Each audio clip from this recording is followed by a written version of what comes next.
What's up, YouTube world, man? So I'm back once again with another video, man. Probably gonna upload about 2, 3 videos today. I know I got another video that's gonna be coming out really soon. My AEW Bout of the Belts 3 preview and predictions. I already recorded it, taped it, and edited and all that good stuff. It's a good 3-minute video, so it's not long. So that's why it should be coming out probably later on today. But our first video today, man, we got another woke culture reaction list, man. We did one last week. Got pretty good views, actually. So I was like, might as well do another one. If you guys like me doing this where I'm just reacting to more woke culture lists on their little website here, then just put in the comment section below. So what we got here today, man, we got the 10 things that did not go the way Triple H wanted. 2022 is shaping up to be the year of the game, but things haven't always worked out for Triple H. So let's go ahead and see this, man. Let's go ahead and check this out. Coming in at number 10, we got the curtain call, and right off the bat, I'm kind of surprised that this ain't lower in the list. You know what I mean? Because the curtain call, obviously one of the biggest things to take place in wrestling. I mean, it to me that was kind of the start of where kayfabe started to go out the window a little bit. Because before then, kayfabe was alive and well. But as we saw here with this curtain call situation, obviously a lot of people in the back, including one Vince McMahon, wasn't too very happy about this, man. You know, Scott Hall, RP, Kevin Nash were going to WCW, so they couldn't get punished. Shawn Michaels was the WWF champion at the time, so he couldn't get punished. So who better than Hunter Hearns Helmsley to get the boot? And he certainly did, man. That dude got squashed. He got humiliated. He got embarrassed. You know, Triple H was just treated like enhancement talent. It took a long time before Hunter Hearns Helmsley became the guy who we all know today as the game Triple H. So definitely I can see why this is on the list. I'm just kind of surprised it's at number 10. But let's see what's more on this list, man. Coming in at number 9, we have releasing his darlings. Yeah, I bet Triple H wasn't too happy. You know, when he saw that, Samoa Joe, one of his boys, one of his children, I would say, getting the boots, and by boot I'm meaning the call, and by the call I'm meaning release.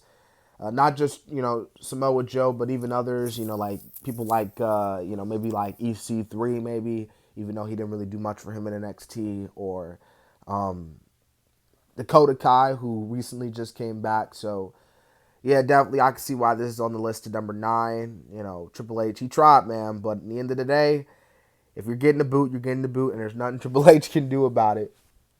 Coming in at number 8, we got the Sin Cara scenario. And as I'm looking at this picture, I tell you, automatically I'm getting flashbacks to 2011. I'm getting flashbacks of seeing Sin Cara coming into the ring, jumping on that little trampoline. I know we couldn't see it, but we all know what he was doing.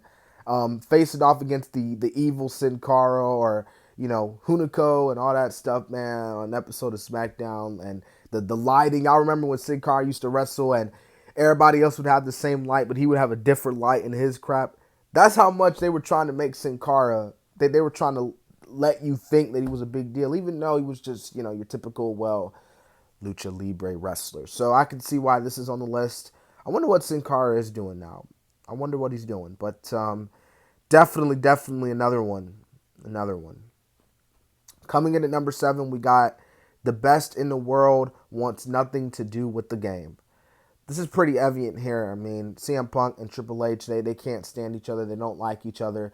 Hell, they can't even be in the same room with one another. So I can definitely see why this is on the list. And when you look at Punk's case, I mean, he said it himself. Like, Triple H, the story don't make sense. It's not his time. And why should Punk want to face a guy who didn't even put him over back in 2011 when he should have put him over back in 2011 in many people's eyes?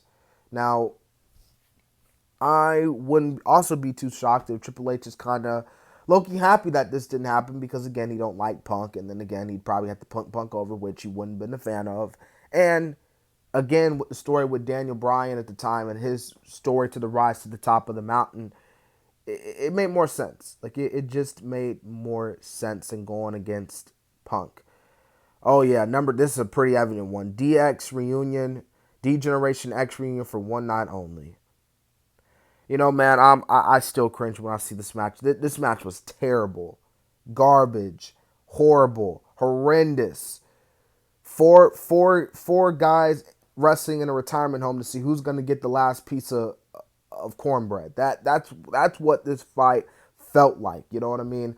And it just, I mean, and then Triple H, poor thing, tore his pec, like literally, I don't even know, not even 15 minutes into the match. Shawn Michaels, who just, with his baldness, oh man, with Shawn, to watch Shawn cut his hair, man. I hope Shawn eventually does grow it back. Kane, Undertaker, it just, this was terrible, man.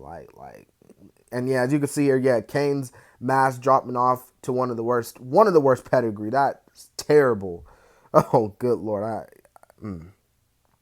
right, coming in number 5, we got so many Mania main events. Wow, and as you can see here, Triple H and Roman in the picture, because Triple H and Roman had a match at WrestleMania 32 that wasn't necessarily well liked by a lot of wrestling fans.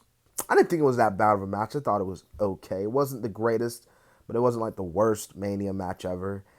You see these other Mania main events they mentioned, like the one with Cena. Though I really thought his one with Randy was kind of bad too, because like the build up was so good, but you got to think, and they brought it up here, the Undertaker and Shawn Michaels, like no person could follow up. Like, how do you follow up Undertaker and Shawn Michaels at WrestleMania 25? I'll tell you, you can't. You just can't. Like, I don't care who you are. I don't care what you've done. You can't follow up after the masterpiece that they put on. So, yeah, man, Triple H and Randy Orton, man, but yeah, I can see where they were going with that being on that list. Coming in at number 4, the Chaperone. Speaking of CM Punk, y'all remember when CM Punk, Triple H was like, "Yo, Punk, what about your DVD?" And Punk was like, "Yeah, mine's went straight to DVD, just like yours." Oh God, dude, this movie, I'm so glad I have never saw The Chaperone, and trust me, I do not plan on watching The Chaperone. You would have to pay me like a good large amount of money. You would have to pay me Saudi Arabia WWE money. No, better yet, you'd have to pay me over $1 billion to watch this movie, to praise it, to give it praise, and I will come on here and praise it like never before. But yeah, man, I mean, Triple H, like, he just ain't, like, not, there are just some people that they're just not that actor. They don't have that appeal. Triple H, I just feel like he just don't have it. And that's okay. That's okay. Not everyone can be an actor. Not everyone can be an actor. Failing to generate sympathy from a beastly encounter. So I'm think they're mentioning Brock Lesnar when he, as you can see here, when he broke his arm twice, which is kind of weird because I do remember that next night Triple H coming out and everyone saying thank you Triple H, or thank you Game, or thank you Hunter, regardless. So I don't know about this one, because and the reaction that he got when he came back was pretty cool too. So like, I don't know about this one. All right, coming in number 2, Manny a call up. I guess they're pretty much referring to the fact of them doing all these call ups, and how a lot of WWE, well, Triple H bringing up all these guys, like again Ricochet and Keith Lee, and just how, and they didn't work out. Karrion Kross. I mean, Karrion Kross looked somewhat good in NXT, and then he comes to the main roster and they're making him look like a damn gladiator. Again, Keith Lee, just poor Keith Lee, and also he was dealing with his health problems too. Like, look at Sami Zayn. Thank God Sami Zayn is doing good right now. Thank God Kevin Owens is doing good right now. But like, even Shinsuke Nakamura, some may say he's still trying to find himself. But yeah, man, it just we'll see now that Triple H. We'll see what he'll do now that he's at the head of the table. Yes, who can forget, coming in at number 1, the Wednesday Night Wars. Jesus, man. I mean, this was not good, man. I mean, like, honestly, me personally, I didn't really care about this whole war, but you know how fans are. It was like, oh yeah, NXT and AEW going to war, let's do it. But yeah, man, NXT got their ass beat. You know, so if we are talking like this was a real war, yeah, NXT got their ass beat, no pun intended. They won a few battles, but that was pretty much it. You know, AEW pretty much beat them, man, and as expected, you know, it just didn't do right, man, and probably Vince was probably like telling him like, see, and there's a reason why you can't run a wrestling company, Triple H, because of crap like this. Hey, that's probably one of the main reasons why they went to NXT 2.0. Not just to, you know, help development talent, homegrown stars, but also the fact because this NXT version couldn't even compete with AEW. So, anyways, man, I hope you guys enjoyed my video, my little reaction. Like I said, if you want to see more videos like this, you know, just let me know in the comments section. I hope you guys enjoyed my video. This has been the Kid DC Wrestling, and so yeah.